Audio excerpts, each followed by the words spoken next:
Student, I welcome you again in this Sachchidanand learning channel.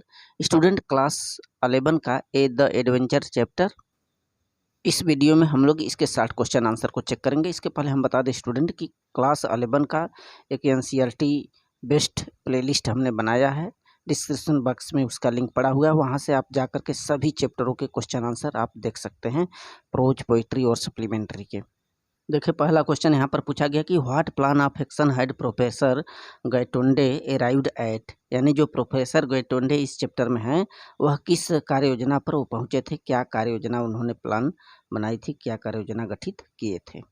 देखें, the racing mind of professor Gaitonde has arrived plan of action in Bombay. अर्थात कहने का ऐसा है कि रेसिंग माइंड माने तेजी से भागता हुआ जो प्रोफेसर गैटोंडे का जो मन था, had arrived a plan action in Bombay, Bombay में उन्होंने क्या एक काम काज की एक प्लान बनाई थी, एक योजना बना लिया था। Indeed as his historian indeed as a historian he felt he should have thought of it sooner. तो यहाँ पर बताया जा रहा है कि वास्तव में उन्हें यह लगा कि उसे यह जो कार्य है वो पहले ही कर लेना चाहिए था। तो इतिहास के तौर पर यह जो विचार था वो पहले आ जाना चाहिए था इस योजना के लिए। He would go to a big library and browse through history books. तो यहाँ पर बता रहे हैं कि वह वहाँ पर जाएंगे और जा कर के किसी पुस्तकालय में जाएंगे और पुस्तकालय में इतिहास के जो पुस्तकें हैं उनके पन्नों को उल्टेंगे, पलटेंगे और देखेंगे। क्वेश्चन नंबर 2 है, which according to Gangadhar Pant was the precise moment where history had taken a different turn। Precise माने होता कीमती या मूल्यवान। वह कौन सा मूल्यवान मोमेंट माने आंदोलन था गंगाधर पंत के अनुसार, जहां इतिहास ने एक अलग मोड़ लिया। History had taken a different turn, एक अलग से मोड़ लिया। देखें, according to Gangadhar Pant the precise moment of Panipat where history had taken a different form. तो गंगाधर पंत के अनुसार जो इम्पोर्टेंट मोमेंट था, आंदोलन था, वो पानीपत का आंदोलन था, जहाँ पर इतिहास से एक नया अलग मोड़ लिया, टर्न किया। According to that page in the 5th book, तो 5वें किताब में उस पेज पर जो वर्णित है, द मराठा डिप्टेड टू अब्दाली, जो मराठा थे वो अब्दाली को पराजित किए वहाँ पर, and they own this battle handsomely, और मराठा क्या किए, इस युद्ध को बड़े ही शानदार ढंग से ओन कर लिए, जीत लिए। Question number 3, it is how did the victory in the battle of Panipat affect the balance of power, यानी कि पानीपत के युद्ध में जो विक्ट्री है, विजय है, वह बैलेंस ऑफ पावर माने शक्ति का संतुलन को किस प्रकार से इफेक्ट किया, प्रभावित किया शक्ति के संतुलन को। तो देखें, the victory of Maratha in the battle of Panipat was not only a great moral booster to the Maratha, but it is also established their supremacy in northern India।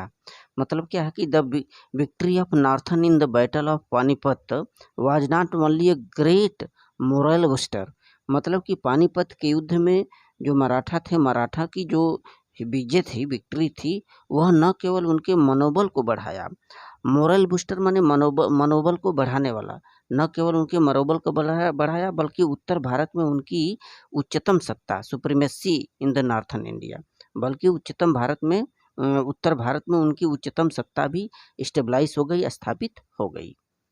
और कौन सा इफेक्ट पड़ा था उस समय, देखें, the East India Company temporarily shelved its expansionist programme. Expansionist माने होता है विस्तार, प्रोग्राम माने होता है योजना। तो ईस्ट इंडिया जो कंपनी थी, उन्होंने वो अपने विस्तार की योजना को कुछ समय के लिए पोस्टपोन्ड कर दिया, यानी कि स्थगित कर दिया। सेल्ड माने करके कारण स्थगित कर देना। तो ईस्ट इंडिया जो कंपनी थी वह कुछ समय के लिए अपने कार्य योजना का जो विस्तार था उसको पोस्टपोन्ड कर दिया, सेल्व कर दिया, स्थगित कर दिया।